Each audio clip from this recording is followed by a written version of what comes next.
Okay, in this video, I'll tell you how to make a nootropic stack in 2023. Nootropics are smart drugs, cognitive enhancers, right? Little supplements, pills, substances that you take to improve or enhance your brain and your mind.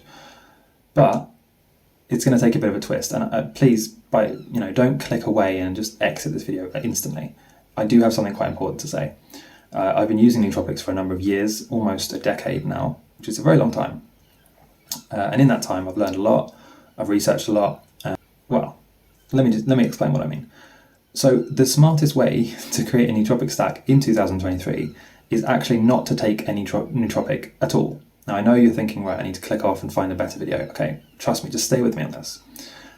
And by the way, if you can't focus on this for like 4 minutes, then you're wasting your time with nootropics. Okay, you need to be able to focus and actually understand different points of view to really get the best knowledge and ideas.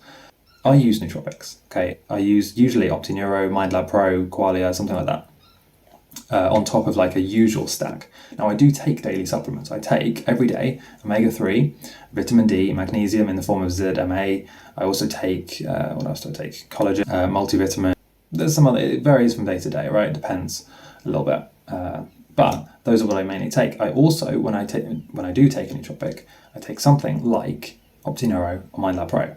However, in 2023, there are more important things than taking supplements. Okay, the life around you has been shifting so much that now it's actually more important to focus on the absolute basics. And I'm talking about like quality, regular sleep.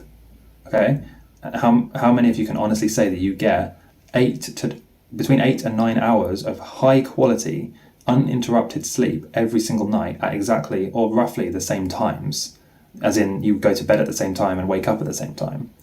How many can actually say that? Not many. And if you can, well done, because it's hard. Right now we have so many distractions. We have all these social obligations and pressures. We have technology, platforms, movies, series, Netflix. We have screens on everything has a screen now. Every devices are becoming smart. You're having like screens on things that really shouldn't have screens on them.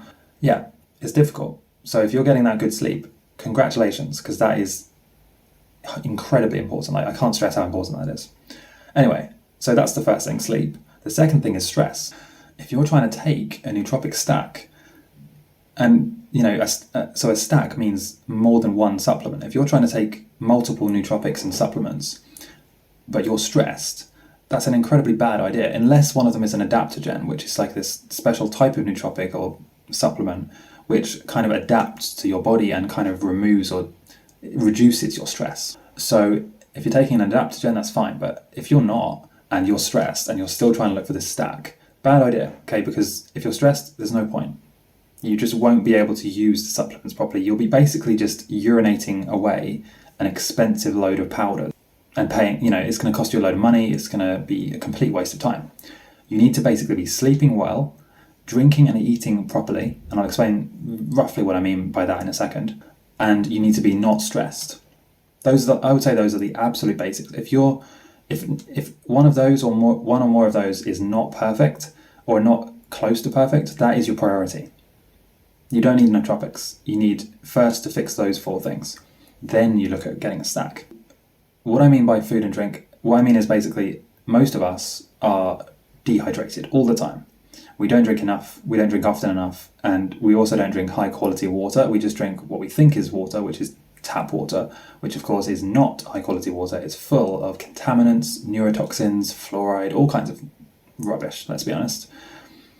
So first step, get a water filter. They're really cheap, but I would recommend you to actually spend and get the better, more expensive ones. I don't have a link for you. You can just search them.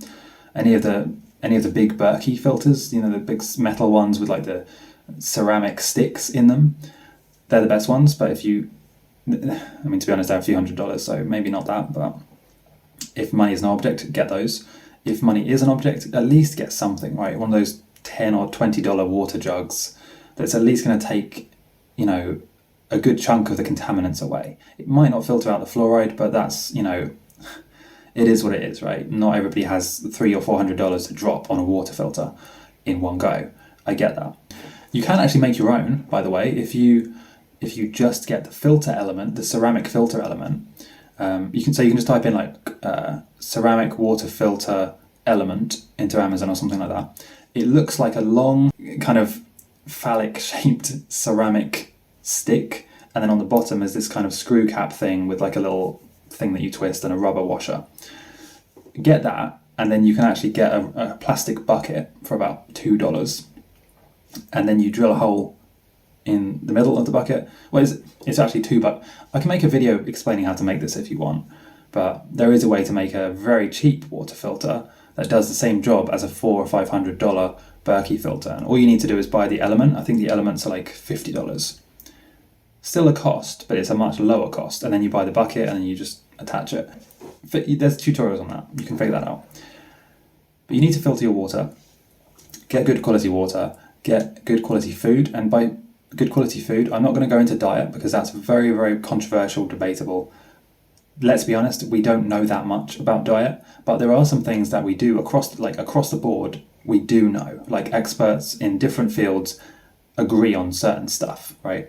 Vegan nutritional experts, carnivore nutritional experts, paleo, keto, all of the experts agree pretty much that we should not be having refined processed sugars and grains. We should not be having, deep fried, dripping with fat stuff like battered things, stuff covered in oil, which becomes trans fats, excessive caffeine, alcohol, tobacco, salt, sugar. We know that those things are bad, and that's something that kind of every nutritional expert agrees on. And I have a huge spreadsheet about this. It goes into hundreds of different studies. I've had a team, I paid a team literally from my own money to study and go through and summarize all these studies to save you a bunch of money and time. Basically, avoid anything that you don't inherently think is healthy using your common sense, right?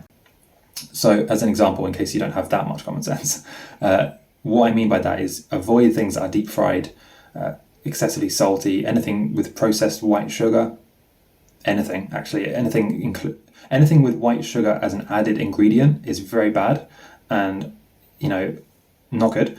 But even worse than that is actually trans fats, because sugar you can burn off. If you have a Mars bar or something like that, or a candy floss, you can go for a run and the sugar will burn off pretty quickly. It's not good for you, but it will burn off. Trans fats don't burn off. They literally become your cells. So if you have, and so a trans fat is when you heat an oil you heat the wrong type of oil to a certain temperature and it becomes this type of, it's quite complicated, but basically a trans fat would be like, let's say if you deep fried something in olive oil or sunflower oil, the oil becomes a trans fat and then that becomes the cells in your body. It really is bad. Whereas if you fry in something like grass-fed butter, avocado oil, there's a bunch of different stuff that you can fry and it doesn't become a trans fat. Too much to go into in one video, okay, but just avoid trans fats, avoid salt, white sugar, processed stuff. If it doesn't look like food, it's not really food, is it? Let's be honest. If it doesn't look, if you can't look at it and say, right, that's steak, that's some carrots, that's, an apple. If it's not a whole food, in general, it's processed and therefore it's not great for you. It's not, and obviously there's better processed foods than others, like some better than others. But usually if you can't tell what it is as a whole food ingredient, if it's not an ingredient, it's probably not great for you. So, and I include in that things like processed plant-based stuff, because when I was completely vegan, I would have a lot of vegan junk food, which is actually almost worse than having meat stuff, because there's so many other fillers and emulsifiers and thickening agents, chemicals, sweeteners. It ends up being worse for you than the actual thing, which is, in the case of when I was vegan, the thing that I was trying to recreate was like a vegan meat patty for a burger. And all of the stuff they added was just really bad. And the alternative was just, 100% beef burger. Literally just beef. In my opinion, the beef was probably healthier because it was only one ingredient. It came from one place. And if it was grass-fed or organic, free-range type of thing, it's not that bad. Like compared to, and again, we can get into the meat versus non-meat debate in another video. But what I'm saying is, I think everyone can agree the less processed a food is, the better it is for you. So regardless of whether you're eating vegan, meat, carnivore, omnivore, whatever it is, try and just reduce how much processed food you have. Okay, this goes for everyone. It doesn't matter where you stand on the spectrum of like meat versus non-meat, pescatarian, vegetarian, everything like that. The less processed, the better. And so when you get those 4 things right, okay, then after that, you can start thinking about, okay, how do I build a stack? And then what you want to do when you build a stack is you want to first fill in all the gaps in your diet. You can only do this by getting a vitamin test. You don't know, nobody knows like what's going on in their body. You need to get a vitamin test, which the company I use is something, a company called Thriver. I don't know if they're available where in your country, depends where you watch this, but they basically, a thing arrives in the post, but it's not sponsored, by the way. I wish it was. A thing arrives in the post, kind of like, not injects, a tiny little pinprick thing goes into your finger. You drip some blood into a couple of little vials, and you send it away. And then in a couple of weeks, they give you this access to this massive report online, which shows you exactly how much, like the levels of each vitamin you have in your blood. It shows what you're deficient in, what you don't have, what you have too much of. Whether you're at risk for certain things. It's really, really detailed. But you need to get that before you even think about building a nootropic stack or taking supplements, because without that, you don't even know what's going on in your body. You might already have a dangerously high level of vitamin C or a dangerously high level of vitamin B12, right? It's possible. So then if you didn't know that and then you start supplementing, let's say if you're vegan and you start then supplementing B12, you've already got too much. And the same with vitamin C. Like, for example, with me, I actually absorb and retain too much iron, whereas the average person doesn't have enough iron. So without that test, what I was actually doing is I was supplementing iron, thinking, okay, it's important. I need to get more iron. I need to, really get this strong dose, this really strong liquid iron supplement I found. And it wasn't until I took the Thriver test, this is a number of years ago now, that I realised, actually, I have a dangerously high level of iron, and I'm actually adding to that. So you really need to, before you think about nootropic stacks, you need to actually know how much of these things you already have in your body, and get a detailed picture of your body and how it works. You might not need vitamin C, right? But you might need something like magnesium, zinc. Okay, so don't just go off what you read online and say, right, everybody needs magnesium, everybody needs vitamin C, vitamin D, because that's not true. Everybody is very unique and different. And if you start supplementing magnesium, you might already have too much magnesium, or you might, be deficient in something that's really important, and completely be overlooking that because you assume you already have it. A common one is vitamin D. Most of us don't have as much vitamin D as we need, and we think we do, but we don't. And that's a whole other debate, right? That's a whole other topic about the recommended daily allowance of vitamin D and how it's actually way, way lower than it really should be. I think the recommended daily allowance is something like 1,000 or 2,000 IUI or IU, which is nowhere near what it should be, in my opinion. But again, I'm not a medical professional. This is just based on what I've researched and learned. But obviously do your own research. But in my opinion, you should get those 4 things done first, and then when those 4 basics are there, then you get a vitamin test with something like Thriver, somewhere you can see how much of each vitamin is actually in your blood and in your system. And then once you've done that, then you can fill in the gaps in a smart way. Not only will it be better for you, but you'll actually save a whole bunch of money, because there'll probably be things that you don't even need. In fact, you need less of. And then there'll be other things which you do need. This can be the difference between ruining your health with nootropics and enhancing your health with nootropics. And this is, in my opinion, where the horror stories come from. And this is also where you can get your success story, because you need to do it in a smart way. And for some reason, I don't see any of the nootropics experts, or at least I don't see many of them, actually recommending that you do a vitamin test. But without that, you're literally blind. Like, you have no idea what your body needs more of, what you have too much of, what supplements and substances your body can tolerate or not, whether your body binds different things in certain ways. Like, you have no idea. You're flying blind, right, without that vitamin test. Yeah, I recommend Thriver, not sponsored, not an affiliate or anything.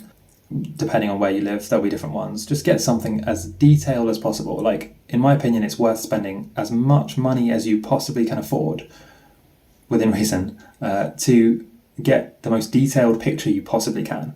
You only really need to do it once at the beginning, and then maybe like do a top up every couple of years or something, just to double check what you're taking.